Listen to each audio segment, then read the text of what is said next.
With Baruka on maternity leave, it's time to pick up her son. Of the 4 maps I can do right now, this is by far the one that makes the most sense. Dwyer wants to be recruited later rather than earlier, beating Chapter 18 would be counterproductive, and I know from experience that even with this team, I'd literally lose if I tried to tackle Invasion too. So, Kana's Paralogue it is. I've done this map twice before. Once during the run that culminated in killing Takumi in one turn with the Soldier's Knife, and once in a past attempt, where I underestimated some reinforcements and lost Elise because of it. Regardless, I'm back as a slightly better player with a better plan of attack. I've mentioned my MO of trying to clean up as much of the map as possible early, and this is maybe the greatest example of that. The Sky Knights and Falcon Knights are the enemies that will approach first, but as they do, I'll take on 3 of the 4 groups of enemies at the sides. To find out how, let's go ahead and start the map.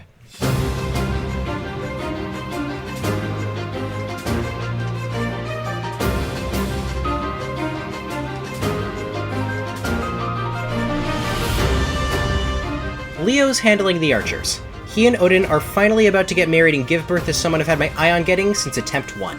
I haven't gotten her once yet due to Odin's immense allergy to death, but I finally have a shot this time.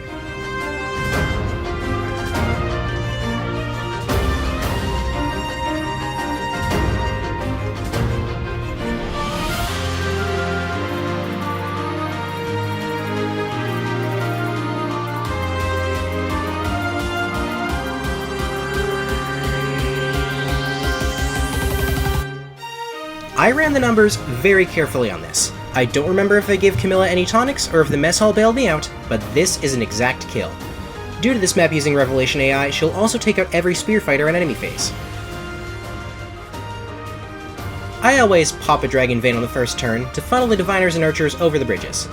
As for said Diviners, that's Kaze's responsibility as always. Corrin and Felicia just set up to meet a Sky Knight.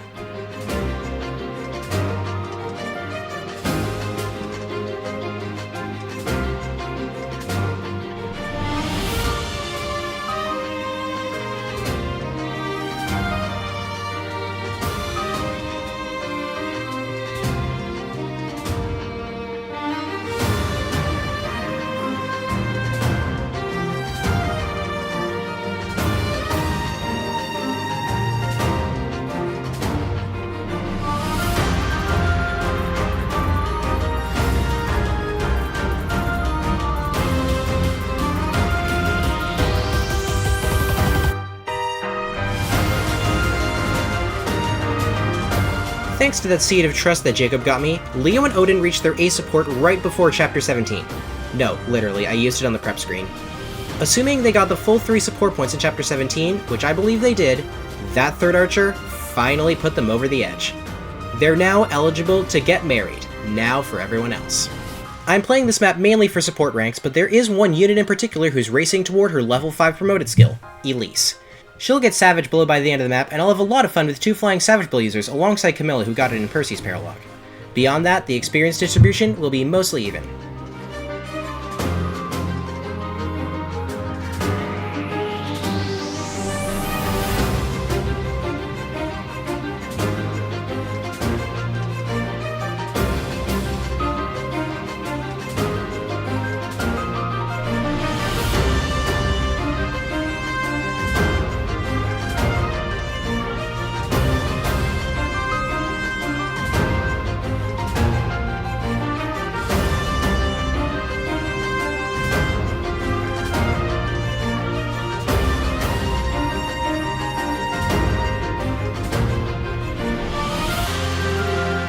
Kaze aggroes the 4th and final group on the flanks, the Samurai.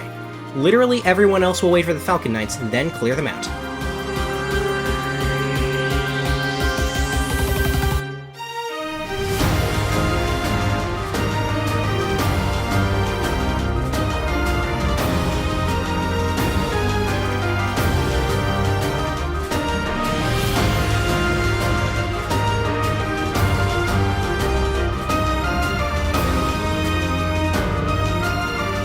For greater freedom of movement, Leo hits another Dragon Vein, to dry up the moat Elise just filled.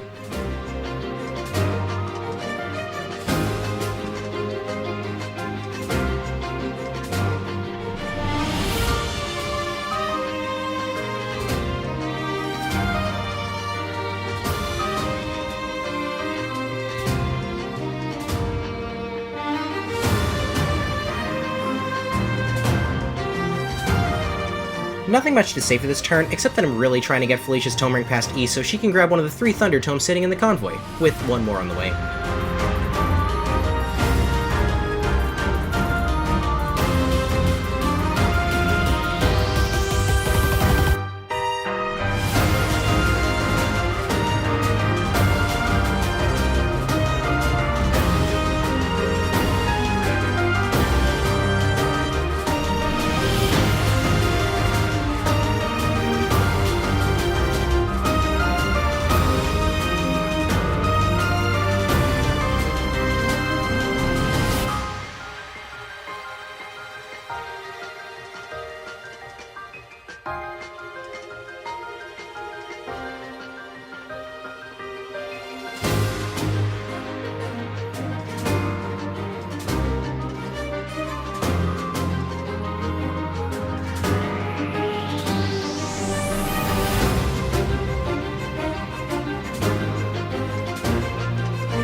Please ignore the fact that he almost got Corrin killed for no reason. Leo's baiting the boss group, look at that instead.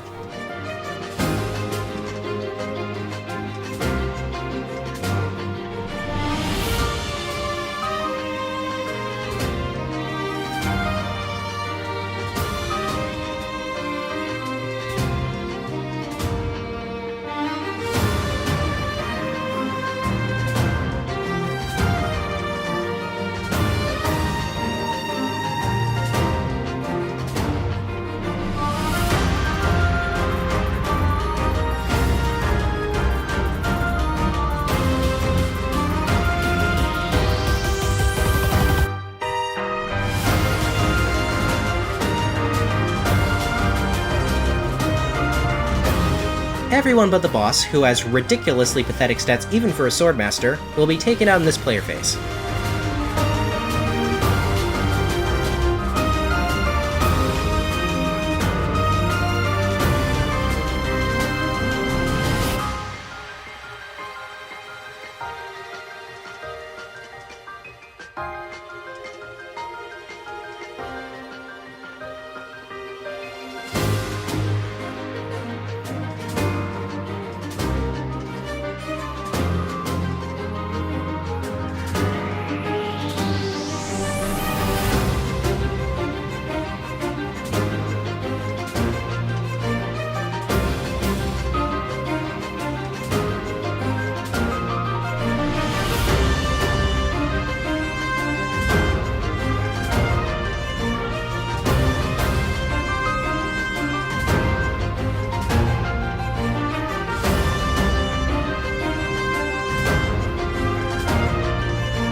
And that's Draconic Hex, the last Nor Noble skill that Corrin cares about. For Corrin's purposes, the best thing to do would be to go to Hero right now and rush the next 3 levels. However, I'll wait a few maps to reclass her. As I said last video in regards to Mozu, there's only 1 Heart Seal left before Chapter 20, and it's not, in fact, going to Corrin. And now, we wait for the reinforcements. If you don't mind me, I'm going to speed this up a bit more. I've got a far more powerful team than I did last time I tackled this map, but these reinforcements are no problem for me. I'll chime in from time to time on various training goals, but that'll be it. Enjoy cross-route Paralogue gameplay.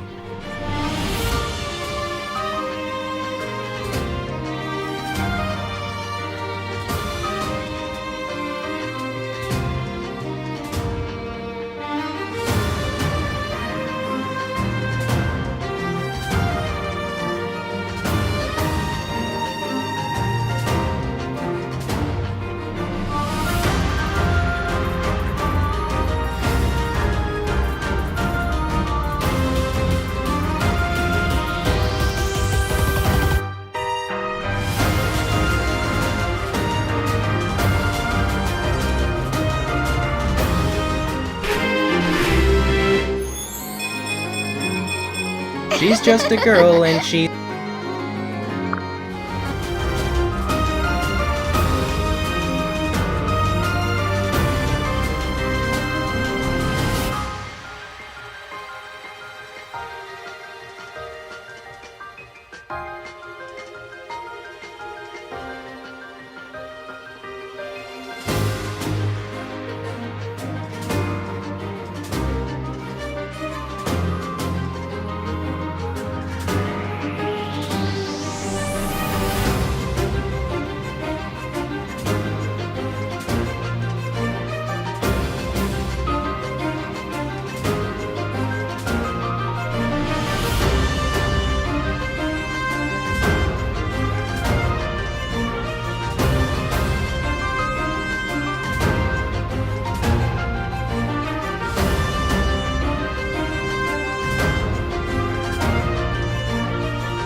And that's Savage Blow.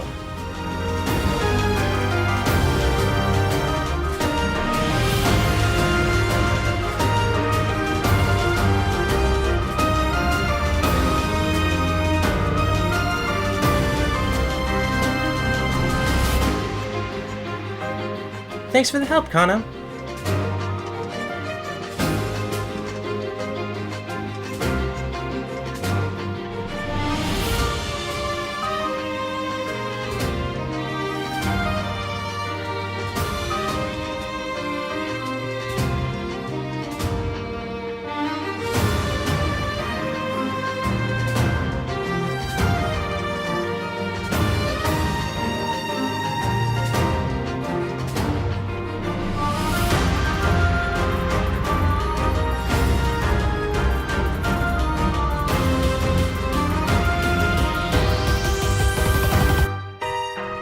That's a bit too much help. I just needed some chip.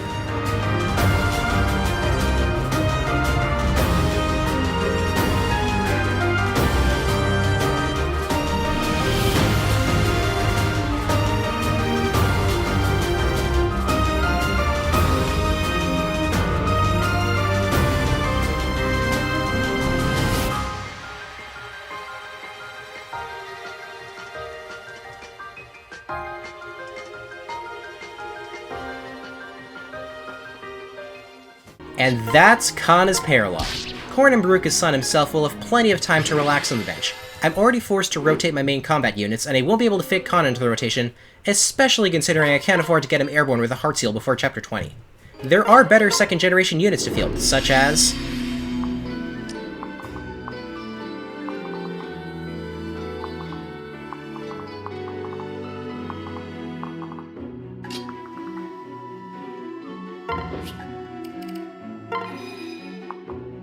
Behold Leo Ophelia. She's the reason I'm not sending Odin back into Dark Mage. In fact, this is Odin's last map, and he's on backpack duty. After running the numbers for stat inheritance, Ophelia's inheriting 1 HP, 1 magic, 1 skill, 2 defense, and 1 resistance from her parents, along with Vantage and Seal magic. In terms of raw magic and speed, Leo as a variable parent puts her a hair behind Elise Ophelia, but Leo makes her quite a bit bulkier in exchange. The Nosferatu tome in Percy's inventory has been waiting a while for a wielder, and Ophelia is the best option I've got from this moment forward until the very end of the game. I'm very happy to have her on the team, but I'm even more excited about the rewards I'm about to get from this Paralogue. So, let's get going.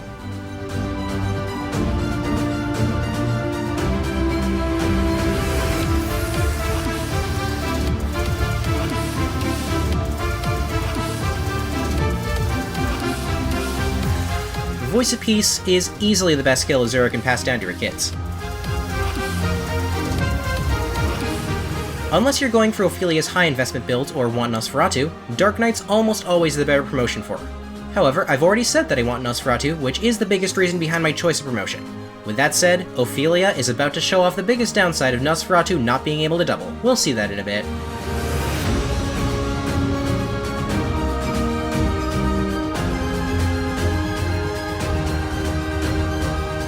As with my first clear of this map in the Soldier's Knife run, Elise will take on the Knights down south. This time though, she doesn't even need Savage Blow to get the one round on the Wary Fighter one.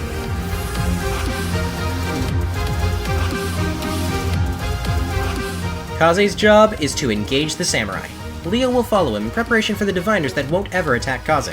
Finally, supported by Rally's strength, Keaton's promoted backpack, and a +1 bronze sword, Niles will enemy phase these three fighters.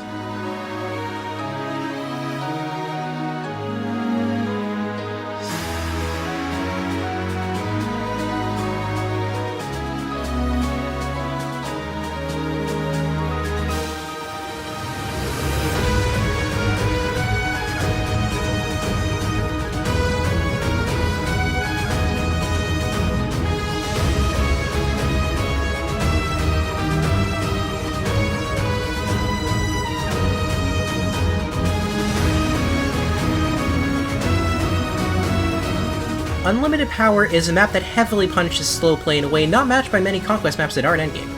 These reinforcements, another set from the north, and Senna's group to the right will pursue my army eventually. I need to clear out these enemies quickly while grabbing all 4 rewards, which Elise and Ophelia start the process of.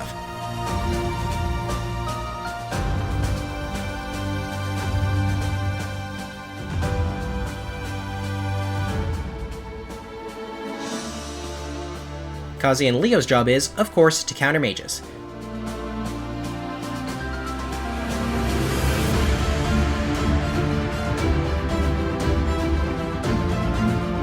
My bow users down south will take care of the 2 ninjas and the neighboring Shrine Maiden. To be honest, I had to rewrite my script for Chapter 17 because I forgot I'd brought Effie to this map. I think my reasoning here was that 11 of my units were always coming, I couldn't fit a support pair, and Effie was my lowest level solo training project. Plus, I wanted to get some use out of the Steel Lance +2 I forged for.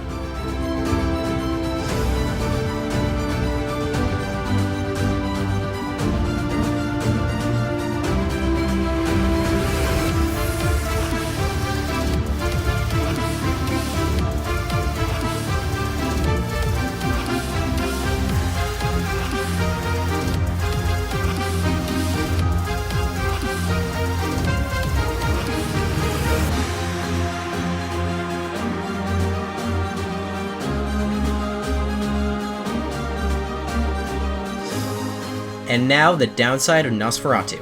All the ruffians Ophelia left alive don't do me the courtesy of showing off Vantage. Instead, they're beelining for the remaining Shrine Maiden. I'll kill everyone but the Knight on player phase, but it's about time to turn my focus to the 3 enemy squads that are about to converge on me.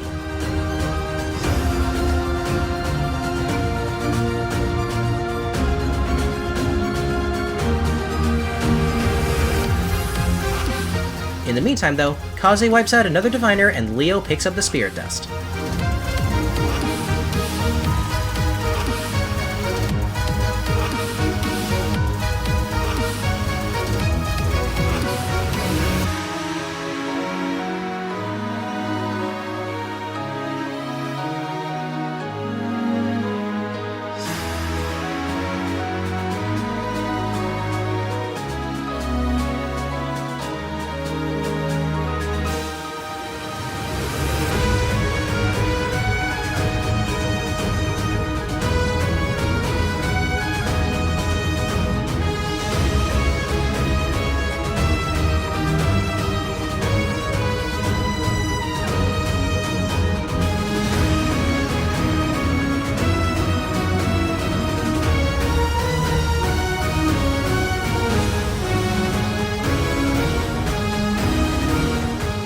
My final defense point will be the path leading to the northwest village, which I'll have to fight my way to. Effie takes out a knight on her way there, while almost everyone else makes a full beeline to the corner.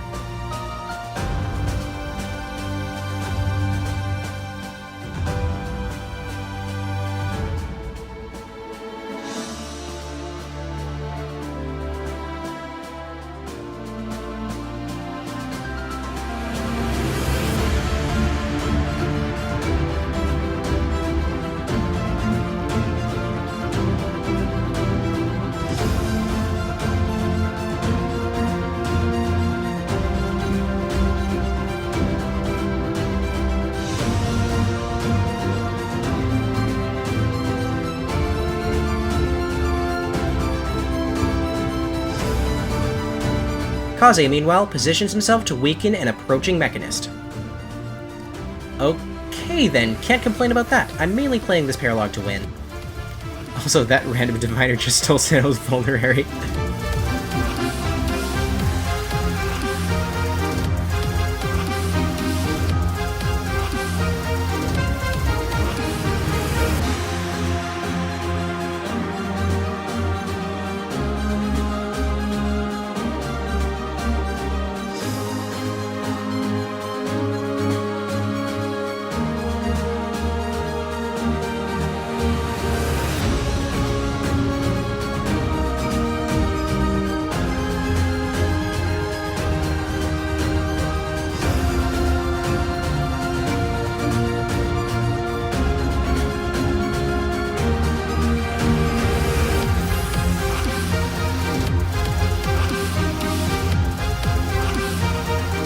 For the Northwest group, Elise and Leo stand side to side, baiting in the ruffians. Elise will take out one knight on enemy phase, while Leo will weaken the knight and sniper that target him.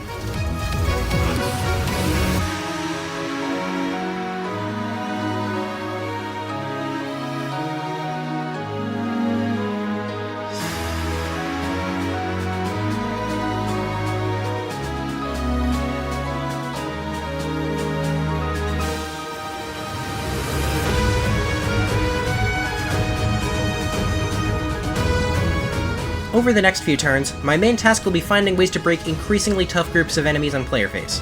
This one's already been weakened by Leo and Elise's efforts. It takes me a bit to find the right order of operations, but I've won math contests against people a year older than me. I can handle bad maths.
This will be Effie's last level on this map. At this point, her stat spread is quite bonkers. She's sitting at +3 speed, but at the cost of -1 res, -3 strength, and -4 defense. Quite the Effie I found.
The last reward, and one of the more important ones, the Calamity Gate, giving double weapon triangle advantage against lances and daggers.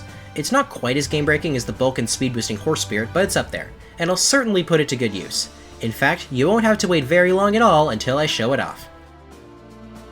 3 groups of enemies remain. Ophelia steps onto the fort to challenge the first.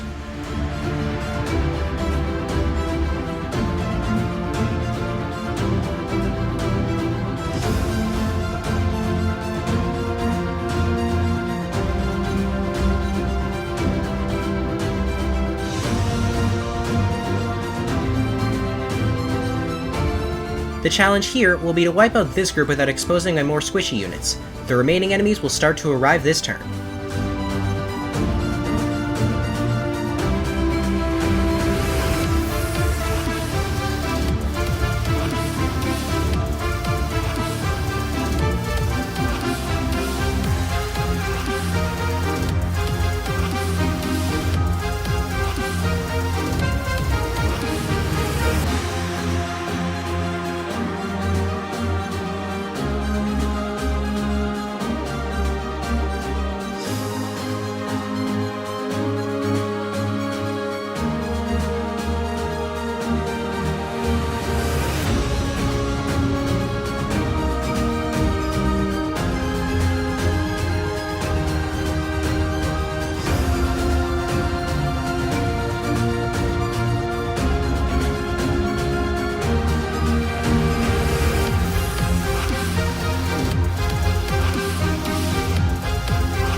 The solution is to have the only exposed unit be Ophelia. She's basically immortal and only in range of one Swordmaster anyway.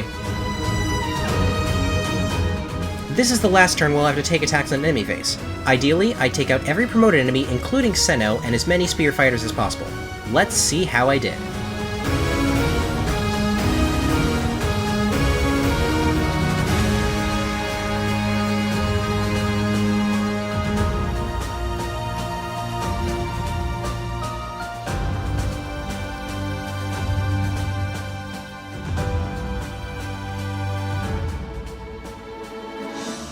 I do want Elise to use lightning eventually, that's the main reason I'm training her tome rank, but she can't right now, and more importantly, Leo needs it to hit the 1-round threshold in Senno. Elise takes out a spear fighter for her troubles.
Kaze makes Leo equip a weapon that doesn't debuff him, then takes out the Onmyoji.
In hindsight, Niles didn't need to bail Ophelia out there. Felicia's fire tome would have had perfect accuracy. I probably would have figured that out, but hey, more experience for Niles isn't a bad thing.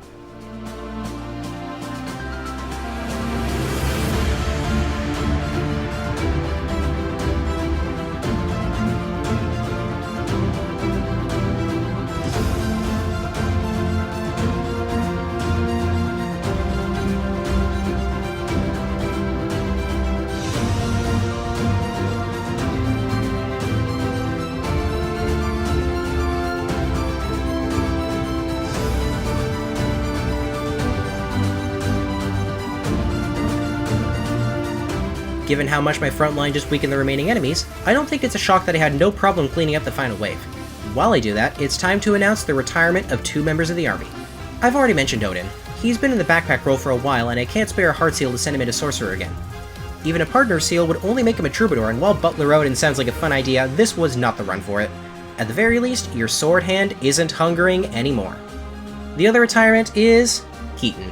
I didn't know it at the time, but I never found another map to continue pursuing his support with Niles. Frankly, Niles is even more of a specialized deployment than Effie is, and will, for now, only be on the team under similar circumstances as Effie right now. His jobs for the remainder of the run will be to capture key targets in 2 late-game main story chapters. It's a bit sad that Nina won't exist in the run literally built around optimal yaoi routing, but I also think it's hilarious that the only gay support option in base Fates won't get married in this run. Honestly though, Niles deserves it. Again, Coding Ant, I'd love to hear your recommendations for overcoming Niles' noodle arm. Until then, Keaton, I hope you find your way back to Wolfskin Peak.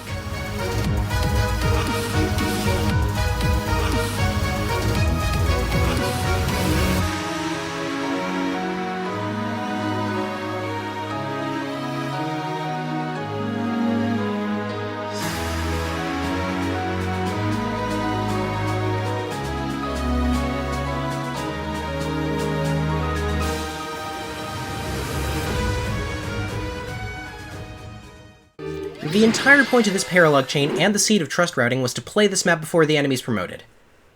Now though, it's time to push forward with 3 consecutive main story chapters. First up is one of only 2 maps in Conquest with a hard time limit and one I'm excited to show my line for. See you then, and bye guys.